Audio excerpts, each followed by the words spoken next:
अस्सलाम वालेकुम रहमतुल्लाहि व बरकातुहू। उम्मीद करता हूँ आप सब खैरियत से होंगे।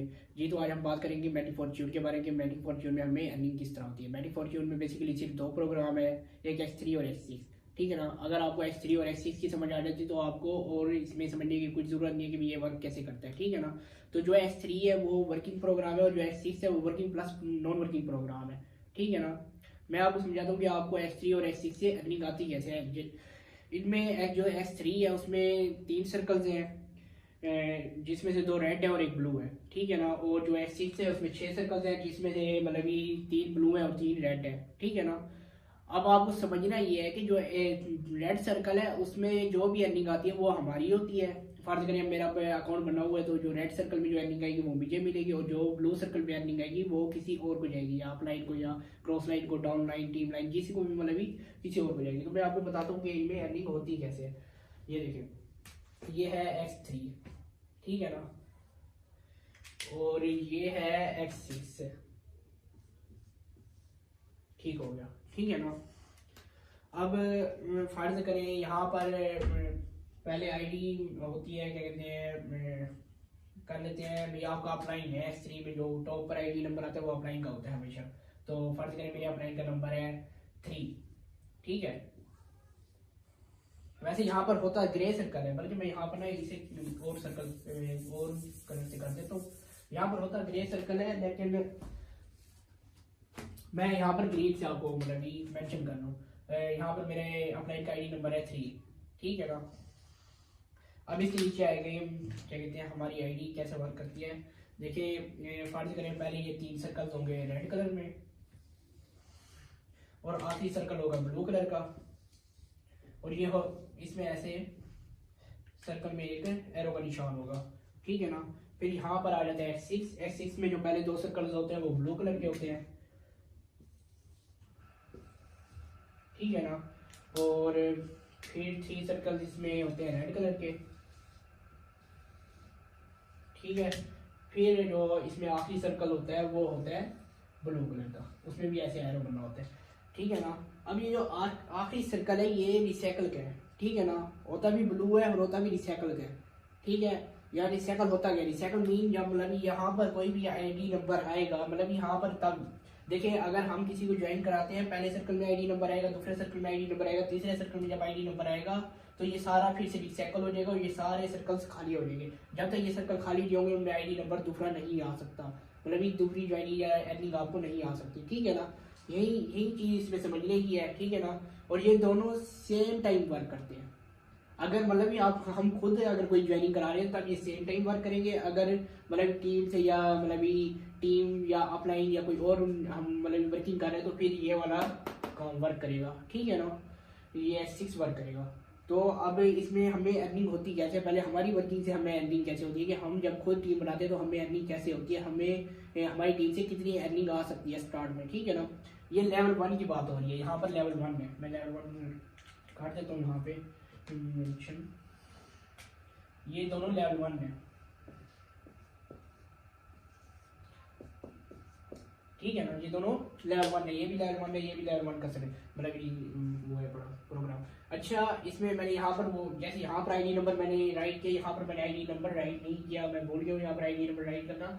यहाँ पर किसी न किसी का आईडी नंबर आएगा, जिस बंदे का यहाँ पर आईडी नंबर होगा समझ जाना कि आपकी ब्लू सर्कल की जो अर्निंग है उस बंदे को जाने वाली है। ठीक है ना। पहले 2 सर्कल की, आखिरी वाले की नहीं, पहले 2 सर्कल की। अच्छा, अब देखिए फर्ज करें मैं एक बंदा ज्वाइन करा रहा हूँ, मैंने एक बंदा ज्वाइन कराया, उसका आईडी नंबर है 1।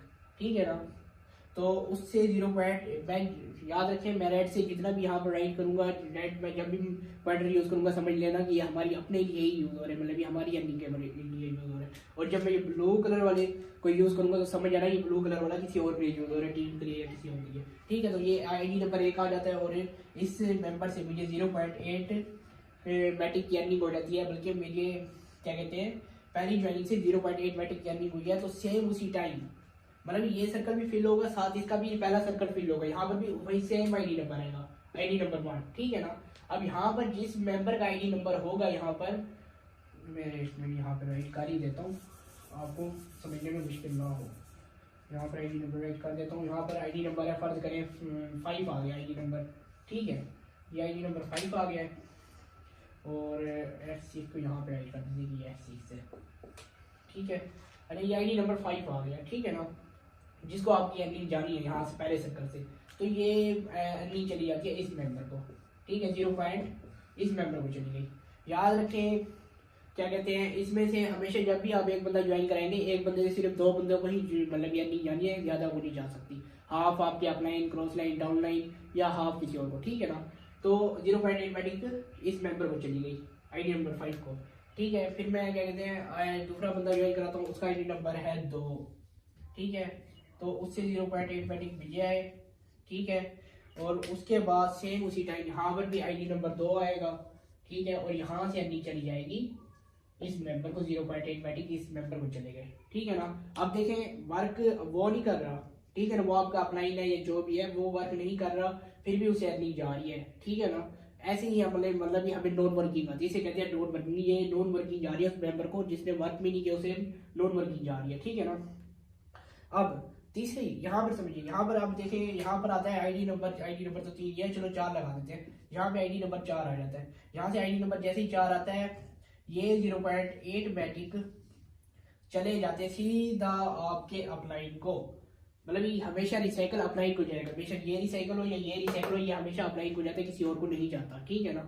अब ये अपलाइन को चला गया आपकी तरफ से, ठीक है। और क्या कहते हैं, अगर यहाँ से अपलाइन को चले गए तो टेंशन वाली कोई बात नहीं है कि यहाँ से भी आप मुझे भी तीसरी ज्वाइनिंग से अर्निंग नहीं आई, तो ये बात गलत है। यहाँ पर देखिए, यहाँ पर आपका रेड सर्कल फिल होगा उसी आईडी से, देखें आईडी नंबर 4 से आपका रेड सर्कल फिल हुआ, 0.8 मैटिक आपको मिल गया, समझ आ रही है ना। उसके बाद आप 5वीं ज्वाइनिंग कराते हैं, ये सारा रिसाइकल हो जाएगा, तीसरी ज्वाइनिंग के बाद ये रिसाइकल हो जाएगा, ठीक है। ये मैं कर देता हूँ इसे रिसाइकल, ये रिसाइकल हो गया, ये देखिए ये रिसाइकल हो गया, ठीक है। ये ऐसे ही रुके हैं क्योंकि बार बार ऐसी आ रही है अर्निंग। और देखिए यहाँ पर ये रिसाइकल नहीं हुआ क्योंकि अभी तक उसका आखिरी सर्कल फिल नहीं हुआ, तो वो अभी तक उसके वो सर्कल अभी खाली नहीं हुए, ठीक है ना। तो अब ये मैं चौथा बंदा ज्वाइन कराने जा रहा हूँ, चौथा बंदा जैसे ज्वाइन कराता हूँ उससे अर्निंग फिर से मुझे आ जाती है। देखिए चौथे बंदे से अर्निंग मुझे आ गई, ठीक है। चौथा बंदा ज्वाइन कर रहा है जिससे अर्निंग मुझे आ गई, उसका आईडी नंबर है 6, ठीक है। तो सेम उसी टाइम ये वाला सर्कल भी फिल होगा आईडी नंबर 6 से, और यहाँ से भी 0.8 मैटिक की अर्निंग मुझे आ जाएगी। अब मुझे चौथे पहले 3 मेंबर से मुझे कितनी अर्निंग आई, 0.8 मैटिक, पहले 3 मेंबर से आई मुझे 0.8 मैटिक, 0.8 प्लस 0.8 पहले 3 मेंबर से अर्निंग है। उसके बाद जो मैंने चौथी ज्वाइनिंग कराई, चौथी ज्वाइनिंग से मुझे आ गई 1.6 मैटिक की अर्निंग, ठीक है। पहले 3 से 0.8 और चौथे बंदे से मुझे 1.6 मैटिक की अर्निंग है, और जो इसमें से 0.4 मैटिक है वो 20% में डिस्ट्रीब्यूट हो गया, ठीक है। वो भी मैं फिर इंशाल्लाह आपको नेक्स्ट वीडियो में गाइड करूंगा कि वो 20% कैसे डिस्ट्रीब्यूट होता है, और ये सब फिर मैं आपको बताऊंगा, ठीक है ना। अभी देखिए चौथे बंदे से हमें कितनी अर्निंग आ गई, 1.6, पहले 3 से 0.38 मैटिक की अर्निंग गई, चौथे बंदे से 1.6 मैटिक की अर्निंग गई, ठीक है। उसी टाइम फिर जब आप 5वां बंदा ज्वाइन कराते हैं तब आपको 5वें बंदे से फिर अर्निंग आ जाती है 0.8 मैटिक, ठीक है। इसका आईडी नंबर लगा देते हैं 8, ठीक है। 5वें बंदे से मुझे 0.8 मैटिक आ गई, यहाँ पर आईडी नंबर 8 फिल होगा, और यहाँ से भी मुझे अर्निंग आएगी 0.8 मैटिक।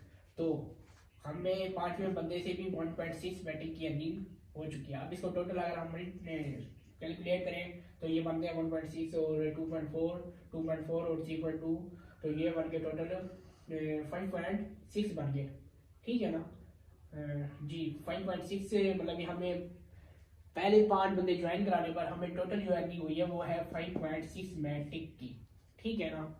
5.6 मैटिक से हमें अर्निंग हुई है, और जब हम छठा बंदा ज्वाइन कराएंगे तो छठे बंदे की फिर से जो आपकी अर्निंग है आपके अपलाइन को चली जाएगी, ठीक है ना। अपलाइन को S3 में जाएगी, ना कि S6 में जाएगी, नहीं। अब ये हमेशा जिस लेवल से अर्निंग जाएगी, जिस मतलब प्रोग्राम में जाएगी वो उसी से ही मतलब जाएगी। जैसे अब S3 है तो S3 में अगर किसी को अर्निंग जा रही है, जिस लेवल से जा रही है वो उसी प्रोग्राम से रिसीव होगी S3 में, ठीक है ना। अगर S6 से जा रही है तो S6 वाले प्रोग्राम में ही रिसीव होती है और किसी प्रोग्राम में रिसीव नहीं होती, ठीक है ना।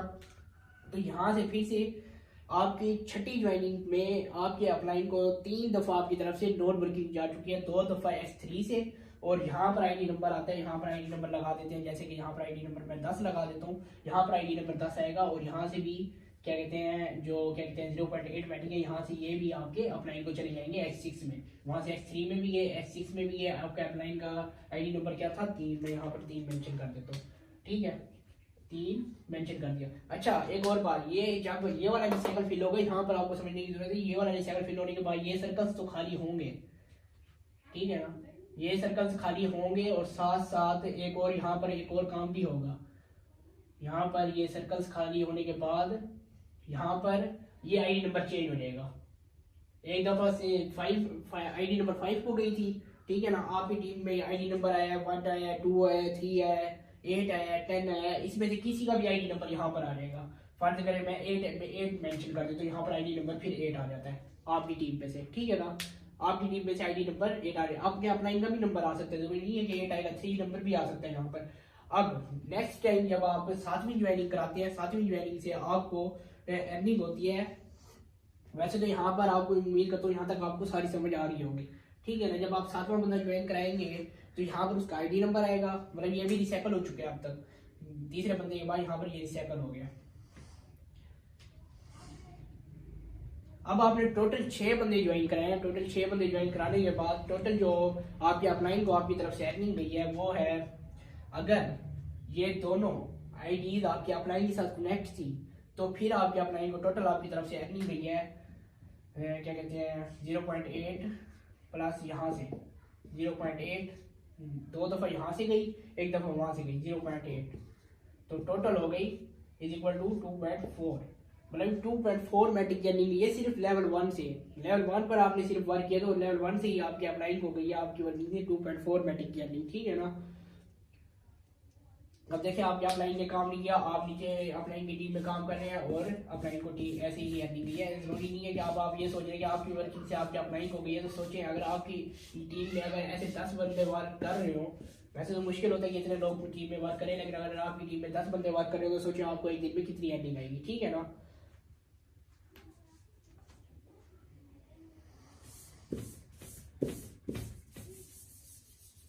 ये था पहले मतलब ये X3 और X6 में वर्किंग का तरीका सारा, कि यहाँ पर ये वर्क कैसे होता है, ये रिसाइकल कैसे होता है, ये आईडी नंबर मतलब कैसे मतलब ये नॉन वर्किंग हमें आती है, मतलब जो हमें नॉन वर्किंग आती है वो ऐसी ही आती है और किसी तरीके से नहीं आती, ठीक है ना। और हर रिसाइकल के बाद यहाँ पर आईडी नंबर चेंज होगा, हर रिसाइकल के बाद यहाँ पर आईडी नंबर चेंज हो जाएगा और मतलब किसी आपकी टीम में किसी के और के साथ कनेक्ट हो जाएगा, फिर किसी और के साथ कनेक्ट हो जाएगा, और हर आईडी नंबर चेंज होने पर यहाँ से 2 दफ़ा अर्निंग उस मेंबर को जानी है हर हाल में, ठीक है ना। और यहाँ से हर दफ़ा ये रिसाइकल पर ये आपके अपलाइन को जानी है, ठीक है ना। ये हमें इस तरह हमें नॉन वर्किंग आती है और इस तरह हमारी टीम से हमें फ़ायदा होता है। जज़ाकल्लाह।